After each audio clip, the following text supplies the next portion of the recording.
Thank Let's you. give a warm welcome to Mr. Harshad Panchal. Mr. Panchal is professional, serving as Senior Project Manager in HVAC Division at Digital Connexion. He spearheads HVAC solutions for high-demand projects. With a background in engineering, he brings his expertise for sectors such as commercial hotels, malls, and data centers. With the past 6 years, Mr. Panchal has delivered HVAC solutions for over 130 megawatts of data centers in India. With his expertise in managing large-scale projects, he has also handled various cross-functional roles in his assignments. Today, Mr. Panchal will talk about real-time data analysis for HVAC. So without further ado, please join me in welcoming Mr. Harshad Panchal. Rightly, as explained by all of the panelists, that different systems suits to a different applications. As highlighted by Mr. Gautam, that the best of the system, you need to check with which can occupy with the the best of the energy. Also, there is the one point which was highlighted by Mr. Prabhat, that initially we can, in recent years, we have seen a lot of development happening in the automation sector. But once the the BMS guy or the specialization person who has executed it, or maybe who's operating his, somehow it goes away or gets transferred, the the data again gets not, it's not translated among the other members, and the best of the benefits cannot be found out. So, the real-time data analysis for HVAC. So here we are going to talk about the 360-degree approach. We know that data analysis for HVAC will is just not restricted to the temperature, to flow or pressure, anything. There is a lot of analysis which goes beyond that. It right starts from the conception, when you need to design or concept your HVAC solution which will best solve your purpose. So as a result, we'll be talking about more about the 360-degree approach. It's not just about selecting the right equipment, or getting the best energy equipment on board. It's about how best you are analyzing with the equipment that you have in your hands, and you can the best of you can get out of it, considering the cost, the quality, and the timeline that you have in your hand, so that the it can be more reliable, and specific to the needs that you serve. So first, going for the what is the need for data analysis? We know that today in everything, even today that we are speaking is being recorded, and it again is that it will be used as a data for educational purpose herein. Today, everything that we, maybe even we speak over a call, or even a Google normal search that we go do today, is being recorded somewhere in some location of the world, maybe in some data centers. And you can see a pattern of these things, whenever you go for, in today's time, when you go for a normal YouTube search or anywhere, you can see a pattern of ads and everything that happens. So how does it is conceptualized? Just basic on the number of kind of maybe the videos that you're watching, or maybe of the net results that you're doing. There's a system or as a background AI which is working on it and developing a pattern about you. And based on that, a data analysis is being analyzed about a person, and that's how you see a lot of suggestions then coming in. So yes, so need for data analysis is basically to understand the behavior of an object. So it will help you determine what was your plan, and how you have executed it, and what the results that you are getting it. So basically, it is nothing but to plot a data that you have available in your hand, and to derive the expectations versus actual. This analysis will in turn help you to understand the gaps, if what is there in with respect to any design, with respect to any operations, or any safety parameters that we needs to monitor. So in simple words, it's just nothing but to make your life easy and rewarding. So whatever data that we, maybe about any subject that we, take in, let's for in HVAC, you need to ensure that whatever data that you are monitoring is just and beneficial to your, the purpose that it is being deployed. And you end of the day, the system runs well, the system runs efficient, and you have minimum breaching of SLAs that takes place. So understanding on the 360 part, it is just not during the operational stage. We know that analyzing data will be more at the when the system gets operation into and system into operation. But there is a lot of things which goes before going to the operation stage. So it goes right from the concept, and it involves components such as time, cost, and quality, and safety. So any organization, when it goes about launching a certain a product, or maybe a certain project, be it any industry, like for example a hotel, or maybe a commercial space or a data center. So in order to achieve the common goal for that, it will be looking for a time, cost, and quality and safety. So basically, we will look about how these parameters will link in with the complete HVAC, and how we can analyze the data so that these four fundamentals of any organization is achieved. So basically, it starts right from the the concept and design. A design, I always says that you need to design a system which suits your need. So you just need not go randomly select any kind of pump or an AHU, so just because it's readily available in the market, or maybe the supplier is selling you at a lower price. You basically need to go about understanding how a specific particular component is going to help you out, and so help you with the best of the performance to your system. So always designing an HVAC system is, you need to understand what is the purpose and the goal that needs to be served on. So this can be done with help of an equipment selection tool. These are usually the OEM driven, wherein the OEMs, you can reach out to OEMs which can help you to select best of the chillers, and they have a larger database. You might just be looking at a certain product, but giving the OEMs, they work with a very wide range of customer base, and they can help you narrow down and select a very best of the products that will suit your need. So this will not only help you to save the cost, but also help you to, in all to have a very efficient project and operational delivery, and in turn the good results end of the day. So basically tools like BIM 360 and detail engineering, which can help you out to understand a layout, a concept design, and in turn from the concept to moving towards the final execution. So basically, how we are going to arrive data, analyze data from this is that today lot of drawings, when I mean, let's say project is there into a project stage, that limited data or of the approval set of drawings just lies with a set of people only, and it not gets transferred or distributed to the next level of team that's coming, be it auditors, be it the operational people who's taking care. Let's say the life cycle of the building is for about 25 years. Only about 10% of the life cycle goes into a project stage, and balance of the 90% is more into the operation stage. But how often do you see that the balance of the 90% will be having the correct set of drawings that it was been implemented right at the start? So this is where the gap lies in, wherein you can see a lot of layouts or maybe technical documents lies with a certain set of the people. And once the system or project is established, these documents just as a mere of completing the contract, and mere to ensure that the payments and everything are made, just goes on to the next set of people, and then from it's not carry forward, and so that the entire intent behind it goes off. So having this all systems in under one roof, with BIM 60 and BIM 360 and a detailed engineering, it can help you out to understand what are the actual components that have been deployed into your entire system, and keep a track of it till the end of the life of the of a system.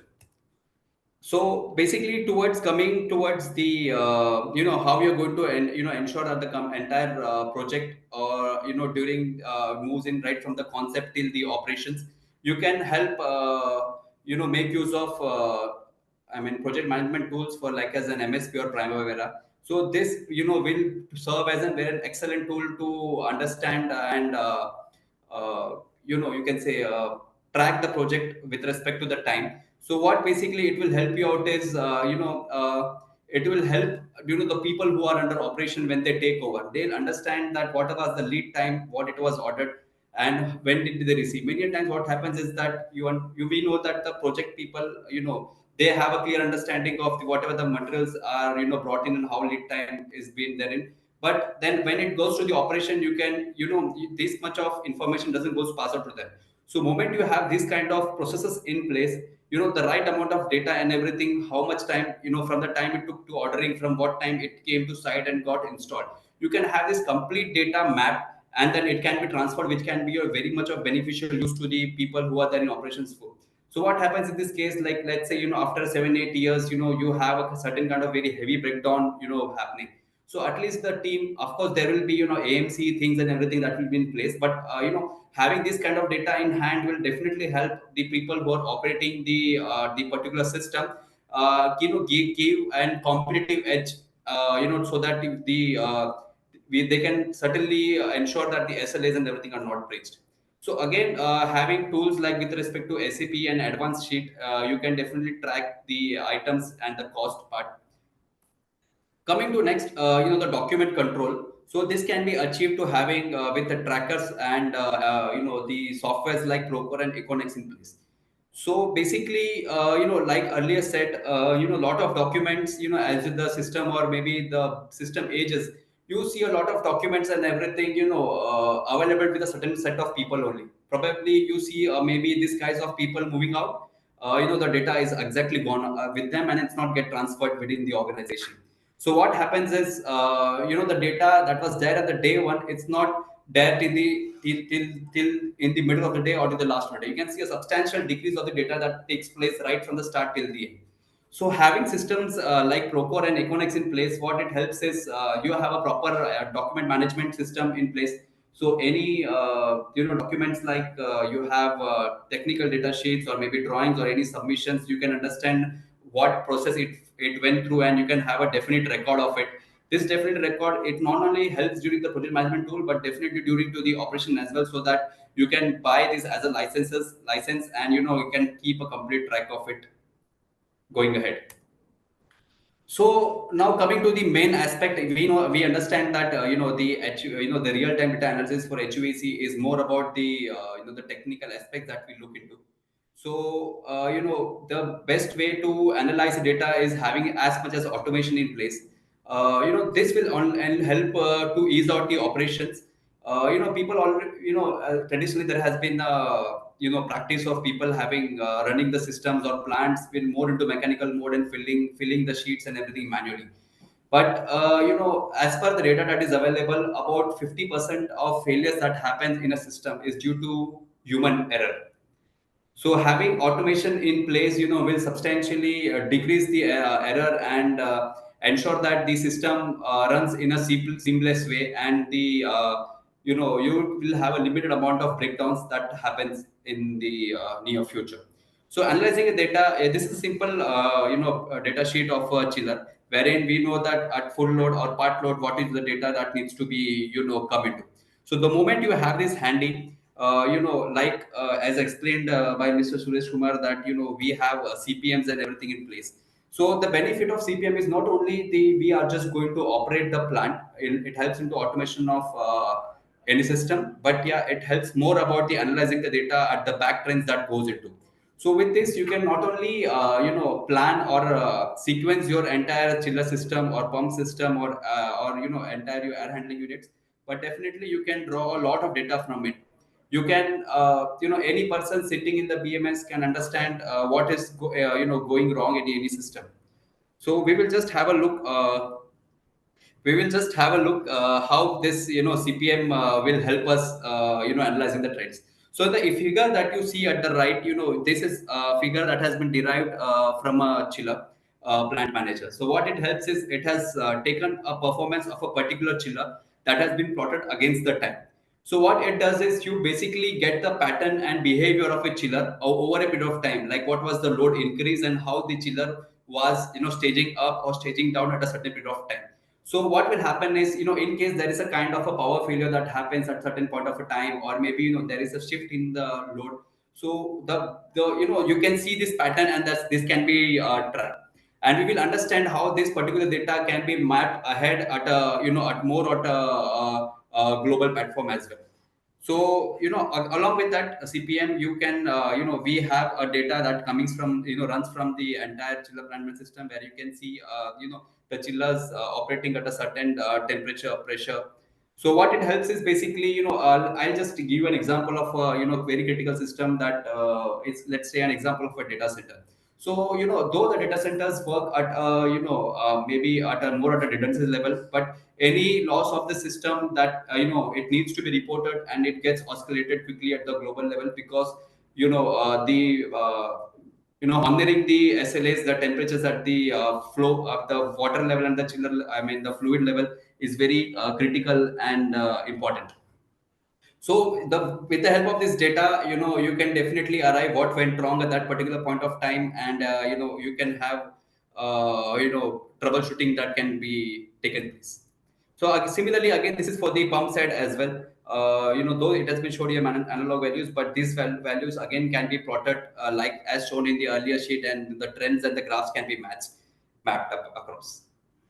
Coming to fluid flow checks, this can be a part of the earlier start at the project when you want to understand that how the flow air and water dynamics will take place. But definitely this will help you to understand in case of let's say if I take an example of a data center, if there is a power outrage, you have backup tags and everything. So in that amount of time, how much the the temperature rise and everything will take place, this will definitely help you around. So, along with this, having a fluid, flow checks through CFT in place, what will help you is, to understand and the behavior of the pattern of, let's say, any chiller or any, data hall over a period of, let's say, you examine that particular chiller over a period of 5 years. So you can definitely track the, the understand the how the CFD shift of pattern has taken place. This can be due to any buildings or anything coming up around, or any new structure that you have taken place that is affecting the flow of the air side of the chiller. So this can definitely help as a document record and help you to analyze any changes in the system.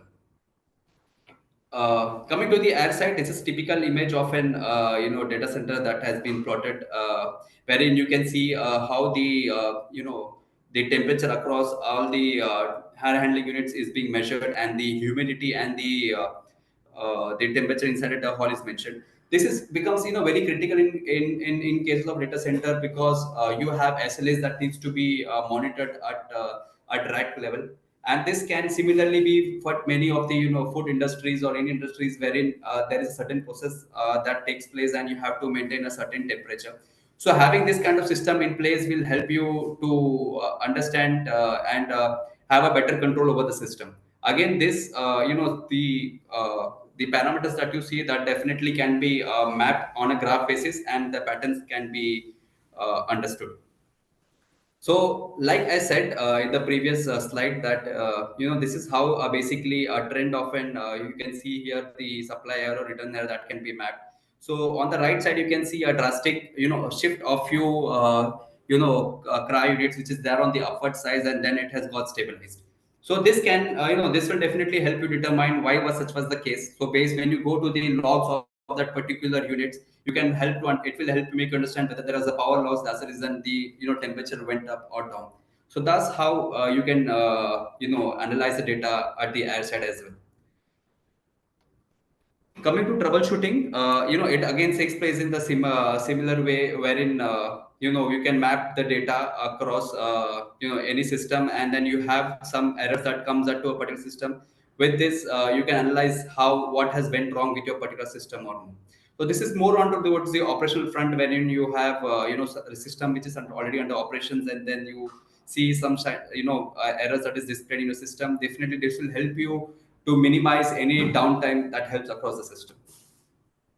So, like we said, how do we monitor what, end of the day, there's a lot of data that we spoke in the few slides as well.